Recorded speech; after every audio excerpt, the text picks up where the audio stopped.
o período mais difícil para mim foi no período do começo da pandemia e o período do lockdown, porque o que aconteceu? A minha mãe, uma pessoa que fazia tudo, né? Fazia tudo, fazia almoço, cuidava da casa, era a chefe da família. Ela definhou, ficou dessa finura magra, né? E o medo tomou conta dela, tanto ela como meu irmão. Meu irmão, que era deficiente físico, mas era um deficiente físico que fazia as coisas. Ele ia na calçada, ele saía, ele ia sozinho até o shopping, ele ia. Hoje ele não vai, ele não consegue subir uma calçada, o medo Pânico, é tão grande, o medo de morrer. Ele e minha mãe foram muito prejudicados. A gente teve muitas perdas familiares, de pessoas da família que infelizmente foram para hospitais passando mal, aí era uma outra coisa, entubaram, a pessoa morreu. Eu sei que foi terrível. Eu ainda hoje não estou, assim, digamos, 100% recuperado de tudo que passou, porque o problema não foi só que me afetou, né? Afetou a minha família, né?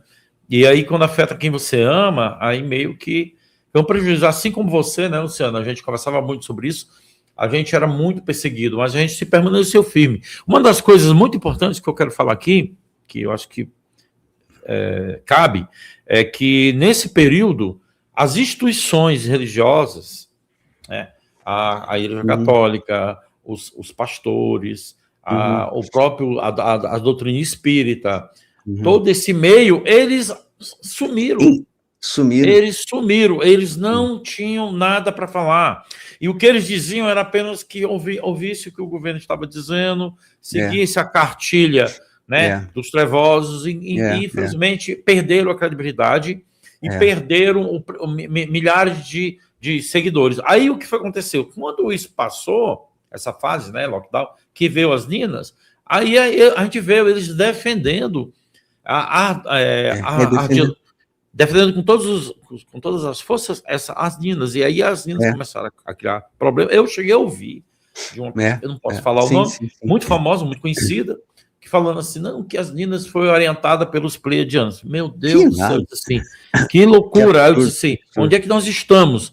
Então, para segurar isso, não foi fácil. E a gente ainda está aqui para contar a história, depois de toda essa turbulência, porque essa batalha, né, Luciano, você sabe muito bem, não terminou. A gente está na exposição agora de tudo aquilo que a gente falou, que você revelou, que depois eu também comecei a falar e tal. A gente está agora nesse momento de expor tudo, mas as pessoas, como eu falei na live de segunda-feira, não estão preparadas para ouvir a verdade. Essa não estão. Por isso que eles falam de conta-gota. Não dá para você contar tudo, porque ela vai... O próprio cérebro dela não aceita. Ela vai lutar para sobreviver naquele mundo que ela criou. Então, ela vai rejeitar a verdade e preferir viver na ilusão. Por isso a dificuldade enorme, gigantesca que nós temos de expor a verdade, de falar certas coisas. É verdade, nós somos importantes nesse momento, nós e todos que fizeram a mesma coisa, né, de ajudar. Eu acho que foi bom tu ter falado isso mesmo, que as igrejas, elas incentivaram essas coisas, as ninas, incentivaram, né? Você tem que tomar, e todos os fiéis aí fizeram, né, e aí agora, eles estão severamente arrependidos, os fiéis, metade já se foi, outra metade... Não, aí agora, sabe o que é que eu vejo? Eu vejo alguns espíritas, algumas pessoas já fazendo palestra sobre esse assunto. Meu querido, a hora de você fazer era naquela hora que mais as pessoas precisou. Nesse momento que passou, tá tudo mastigadinho, né? Tanto você, eu e outras pessoas entregou tudo o que estava acontecendo, foi tudo exposto, escancarado, mas tanto você quanto eu fomos os pioneiros no Brasil. Na verdade, na área de revelação foi você, e na área de consciência eu fui um dos pioneiros, porque eu comecei isso em 2009.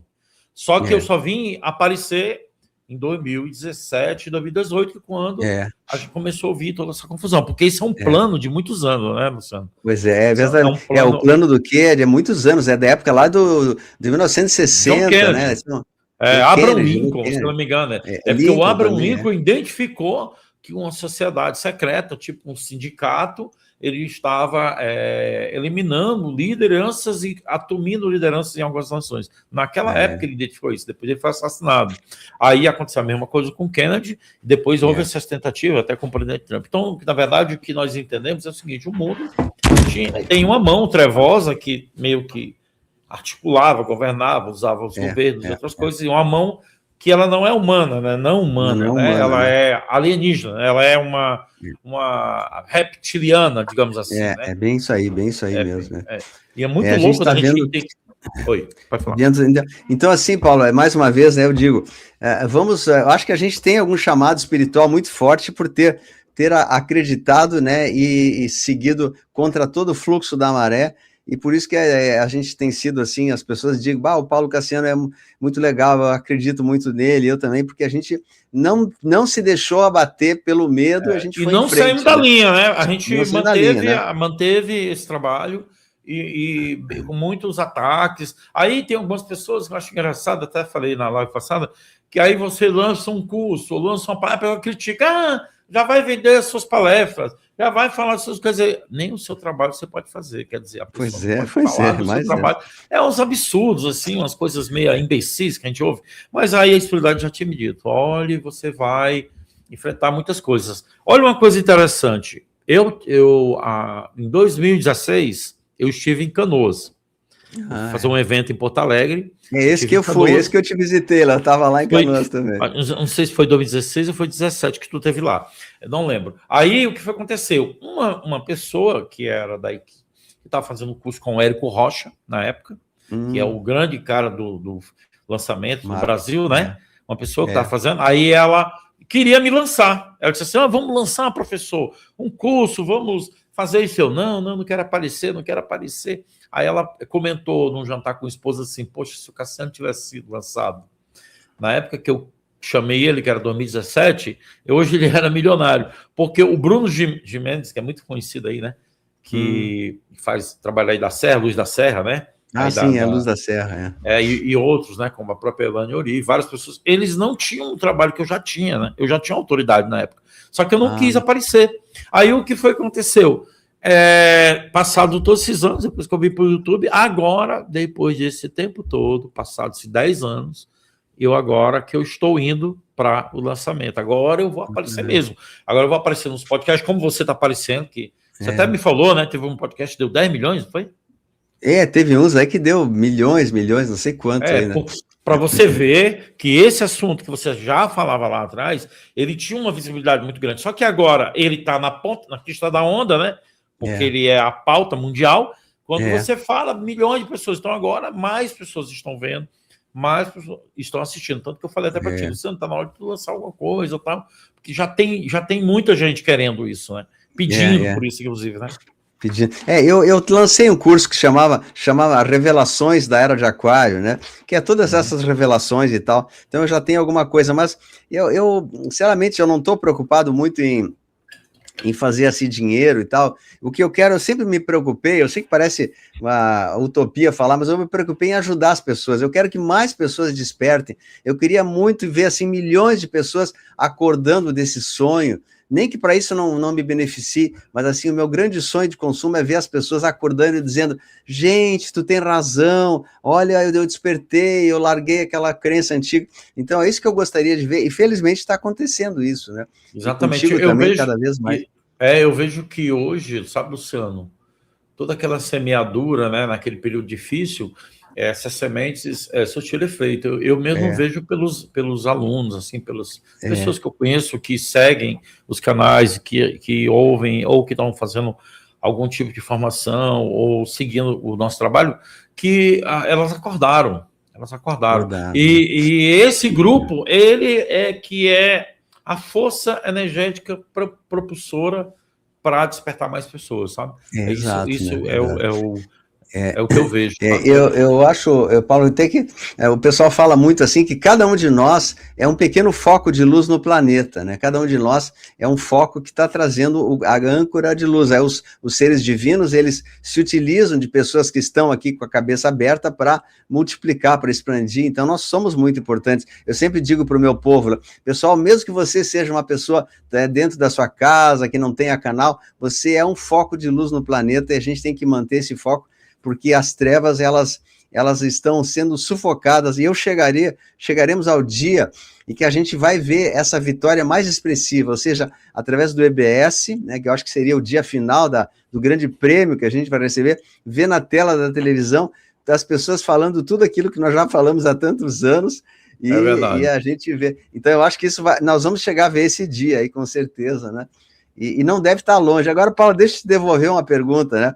O que tu acha mesmo? Tu que também tem acompanhado, que tu também é um insider, tu também tem informações privilegiadas de grupos e tal. Como é que tu vê esse panorama atual? Assim, será que a coisa está se aproximando do grande dia de nós vermos a queda final do Deep State americano e do EBS? Ou ainda a gente vai ter que ter uma paciência de Jó para aguentar isso? É verdade. Tem que ter uma paciência de Jó, infelizmente, ainda, porque ainda não é no nosso tempo, né? Mas uma coisa é certa. É porque é o seguinte, eu entendi algumas coisas, é meio confuso para explicar, mas eu acho que, resumidamente, fica fácil para as pessoas entenderem. Os eventos, eles são criados dentro de uma linha de tempo, ou seja, dentro de um tempo. Então, existe uma programação de tempo para eventos acontecerem. Então, eles estão fazendo tudo isso cronometradamente. Então, essa invasão ao Irã foi cronometrado. Eles estão lá destruindo infraestrutura que sustentava Trevoso, Matrix. Quando essa infraestrutura acabar, aí eles vão olhar para os outros estados coligados, né? E aí nós avançamos para o quê? Para o sistema financeiro, acho que é o grande checkmate de tudo isso. E QFS. Aí também, o que é o QFS, né, o sistema financeiro quântico, né, o lançamento e uma grande crise global que está todo mundo vendo que ela está aí à beira, né, de acontecer. O Brasil, do ano passado para cá, houve 7 instituições financeiras entre bancos e cooperativas fechadas. Previsão de mais 4 novas fecharem esse ano, por falência, porque não tem fundo, não tem dinheiro guardado, porque não consegue acessar o seu patrimônio, de uma série de problemas. Isso vai ter um efeito dominó. O grande fiel da balança de tudo isso, para que a gente chegue a um EBS, ao dia de escuridão, né, evento quase morte, é o Japão, né? O Japão, ele tem 20 trilhões, de títulos americanos. E ele disse que vai abandonar esses títulos. Se ele entregar no mercado, o dólar vai a zero, vai desabar. O dólar desabando, todas as bolsas caem a um cisne negro. O cisne negro é um evento de colapso do sistema financeiro, que levaria talvez até uma guerra mundial, uma coisa assim. Então, eu acho que aí é o cenário do evento quase morte, que é um evento que vai levar a civilização a um desespero, porque aí vai acabar dinheiro, vai ter crise alimentar, questão de saúde, um caos maior do que esse que nós estamos assistindo hoje. Multiplica por 10, um caos multiplica por 10. Porque aí as pessoas vão entrar em surto mesmo, e aí eles dizem, o fim não é para todos. Quando tudo entrar nesse surto de que tudo vai ser destruído, que tudo vai acabar, não vai existir mais nada, aí, aí as luzes se apagam. E aí o palco virá tudo aquilo que você já contou, eu contei, que está tudo documentado e tal. E o Brasil faz parte desse plano. O que está acontecendo no Brasil, que é a revelação apocalíptica, que está sendo revelado cada dia mais coisas, mais informações, vai nos levar a esse clímax. Então você vê que é tudo cronometrado. Então está acontecendo lá no Irã, já tem uma pressão sobre Cuba, já existe uma pressão sobre o Brasil, já existe uma pressão na América Latina. Então, quando lá no Irã terminar, que deve terminar agora em abril, eu acredito, aí pronto, aí desencadeia um efeito dominó. Aí vem o próximo passo, né? Pois Paulo, eu te pergunto, eu nunca entendi muito bem o que seria esse EQM, né? Seria um desânimo geral do mundo, tipo assim, o mundo não tem mais jeito, é uma coisa assim? Isso, também, é mais ou menos isso. O que eu falo pela leitura do quê, né? Do que é o insider, informante de tudo, que nós teríamos um evento desesperador, mais ou menos como se fosse uma ameaça nuclear, como as IAs criam tudo, né? Inclusive, boa parte do Irã, da guerra do Irã, é IA. De 100 atentados, 80%, 90% é IA. Né? Apenas 10% é verdadeiro. O que realmente está acontecendo lá não é mostrado. E o que a mídia fala é mentira. Eles falam, a mídia nunca falou a verdade, não vai falar a verdade agora, no momento que ela tem interesse em manter a estrutura dos trevosos da Matrix no comando. Então, o evento... Mas essa destruição da marinha, da aviação, será que Isso é verdadeiro. O que o Trump está falando é verdadeiro. O Trump é a voz do movimento patriota americano, né? Então, ele, na verdade, ele é apenas o teste de ferro. Na verdade, quem manda são os militares americanos patriotas. São generais de 6 6, 7 estrelas. Então, ele e a Força Espacial, que está coligada com a Federação Galáctica, né, e o mundo espiritual. Todos eles trabalhando juntos. Só que é um plano feito para não trazer dano maior ou mortes de milhões de inocentes que poderia acontecer se houvesse um confronto direto contra os trevosos e contra a Matrix. Então, o evento Quase Morte é o quê? É um evento de simulação de ataque nuclear. Como se fosse uma bomba nuclear explodisse numa cidade tal, milhões de pessoas mortas, aquela confusão, e aquele evento, e começa a acontecer bomba em todo canto, ao mesmo tempo crise financeira, ao mesmo tempo crise alimentar, ao mesmo tempo crise política, ao mesmo tempo crise de identidade. Aí o cérebro humano, vendo tudo aquilo, ele vai entrar em colapso e vai dizer assim, meu Deus, nós vamos morrer. Aí chama-se evento de quase morte. É isso que é. Ele é um evento de nos levar ao precipício para que a humanidade escolha um novo caminho. Ela possa dizer assim, eu não quero fazer parte disso, eu vou escolher o caminho de Deus, a conexão com Deus. Isso